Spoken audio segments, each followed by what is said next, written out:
انسانیت کے لیے جو دوسرا کام کیا نا، وہ لوگوں کو احساس دلایا ہے کہ اگر غلطی ہو جائے تو تم نے بندوں کے سامنے اپنے آپ کو کلیئر نہیں کرنا، تم نے تو رب کے سامنے اپنے آپ کو کلیئر کرنا، اللہ کے سامنے تم نے بچنا ہے کہ میرا گناہ معاف۔ اور حضور احساس پیدا کرتے تھے۔ بخاری شریف میں قبیلہ غامدیہ کی اس عورت کا تذکرہ موجود ہے جو خود آئی تھی، کوئی گرفتار کر کے نہیں لایا تھا، از خود آئی۔ احساس پیدا ہو گیا نا گناہ کا۔ یہاں بہت ساری غلطیاں کر کے بھی لوگ جب اپنی بات کرتے ہیں تو کہتے ہیں کبھی یاد تو نہیں کسی کے ساتھ زیادتی کی ہو، یاد تو نہیں کبھی کسی کا، بھئی آپ نے اتنے بڑے ولی ہونے کا دعویٰ کر دیا۔ انسان تو انسان رہتا ہے۔ بڑے بڑے لوگ کہہ گئے کہ یا اللہ اگر انجانے میں بھی بھول گئے ہیں تو ہم سے درگزر فرما، لیکن جب ہم تیار ہی نہیں ماننے کو۔ حضرت انس بن مالک کہتے ہیں وہ خاتون آئی، کوئی پکڑ کے نہیں لایا، کسی 14 دنوں کے ریمانڈ پہ نہیں اسے منوایا گیا، اسے وہ خود بخود آئی اور کریم محبوب علیہ السلام کے سامنے جب وہ کھڑی ہوئی تو اتنے درد سے میں نے کم لوگ روتے دیکھے ہیں جس درد سے وہ روئی۔ عرض کرنے لگی حضور میں غلطی کر بیٹھی ہوں، مجھ سے زنا ہو گیا، مجھے پاک کر دے۔ تو محبوب کریم علیہ السلام نے فرمایا تو کیسے ثابت کرے گی تو نے گناہ کیا؟ یعنی مجرم کو ثابت کرنا پڑ رہا ہے کہ میں گناہ گار۔ یہ وہ کمال ہے کہ انسانوں کو احساس ہونے لگے کہ یہاں ہم غلط ہیں۔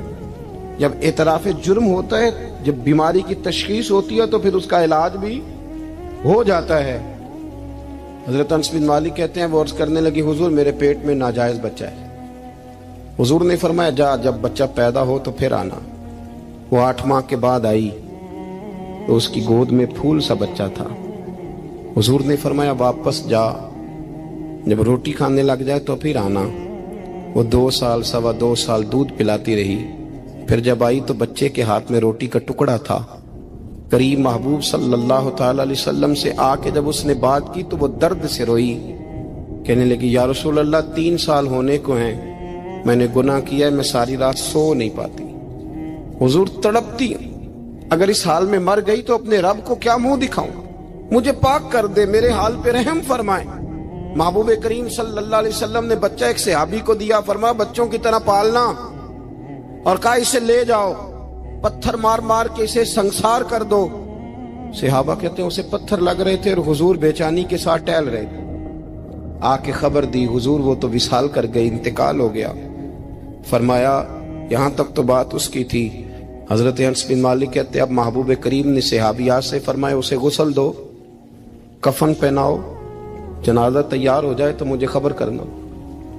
حضرت انس بن مالک کہتے ہیں غسل ہوا، کفن ہوا، جنازہ تیار ہوا تو حیران ہم تب ہوئے جب میرے محبوب نے فرمایا صفے بناؤ، میں خود جنازہ پڑھاؤں گا، میں خود جنازہ پڑھاؤں گا۔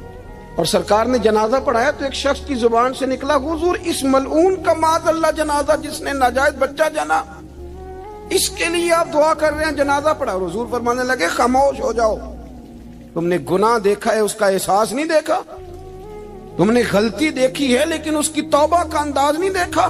اور صاحب کنز العمال نے یہ لفظ نقل کیے ہیں کہ کریم محبوب فرمانے لگے اس نے تو ایسی شاندار توبہ کی ہے کہ اگر میں اپنی ساری امت میں بانٹ دوں تو اللہ سب کی مغفرت فرما دے گا۔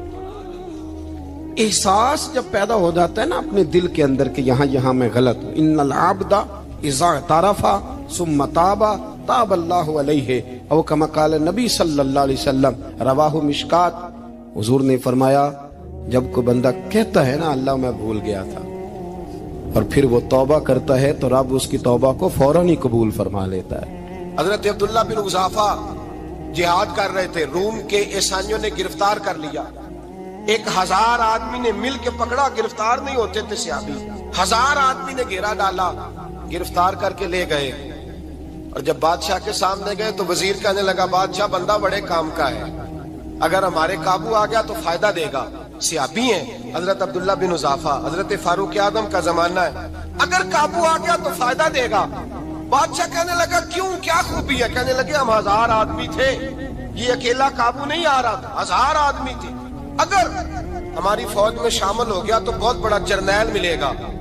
بادشاہ کہنے لگا کوئی مسئلہ نہیں، 2-3 چیزیں ہوتی ہیں بندے کو خریدنے کے لیے، خرید لیتے ہیں۔ بادشاہ کہنے لگا عبداللہ جتنی دولت تجھے چاہیے میں تجھے دے دیتا ہوں، میرے لشکر میں آ جا، معاذ اللہ اسلام چھوڑ دے۔ حضرت عبداللہ بن حذافہ کیا فرماتے ہیں بڑا تو بیوقوف ہے، میں نے دولت کمانی ہوتی تو مدینے میں بیٹھ کے تجارت کرتا، میں دولت کمانے نہیں نکلا، میں تو رسول اللہ کی رضا کمانے کے لیے نکلا ہوا ہوں۔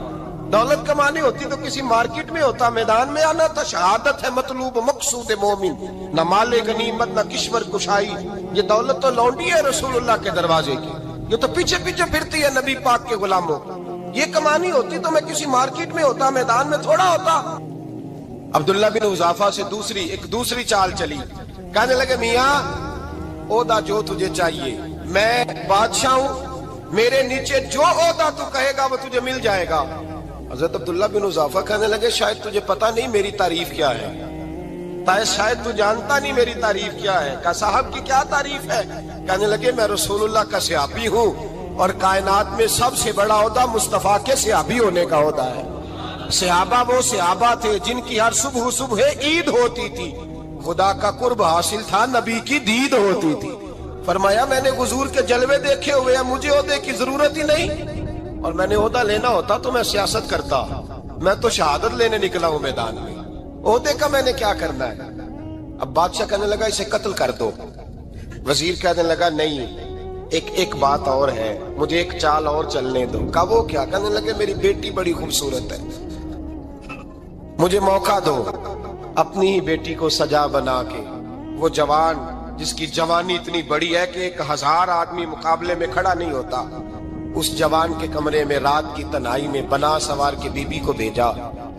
وہ بی بی کہتی ہے میں ساری رات بن سور کے اس صحابی کے کمرے میں بیٹھی رہی، لیکن یہ کیا شخص تھا، ساری رات ہی مسلح پہ بیٹھا رہا، ساری رات ہی، کچھ دیر تھک جاتا تو یہ کریم رسول پہ درود پڑھنا شروع کر دیتا۔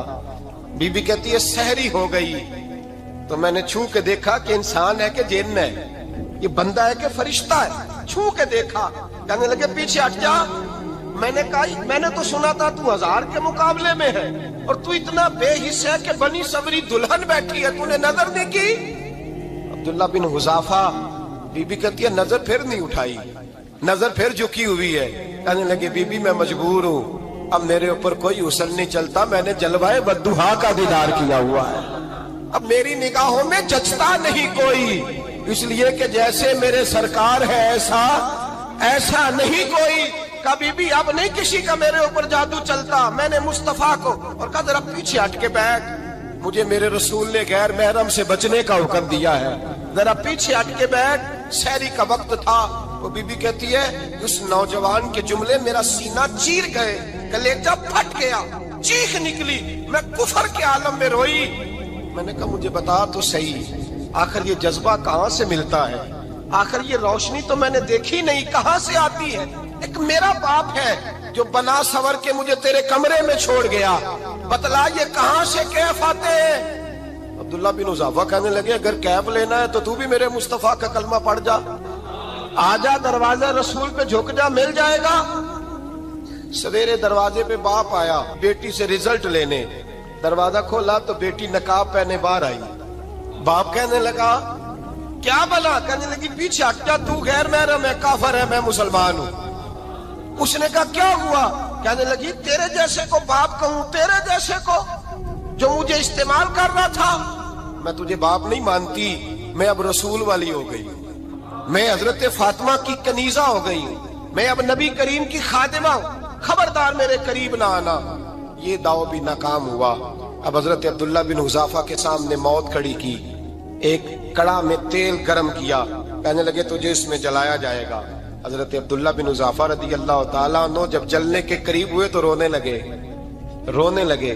روم کا بادشاہ کہنے لگا شاید ڈر گیا ہے، کہنے لگے اب سمجھ آئی ہے، اب تجھے پتا چلا ہے، چلا آ جا۔ حضرت عبداللہ بن حذافہ کہنے لگے تو کافر ہے، تیری کافروں والی سوچ ہے، اس لیے نہیں رویا کہ موت سے ڈر گیا ہوں، میں تو اس لیے رویا ہوں کہ ایک جان ہے، وہ نبی پاک پہ قربان ہو رہی ہے، کاش رب مجھے 1000 جان دیتا، میں ساری مصطفیٰ پہ قربان کر دیتا۔ ایک سنار نے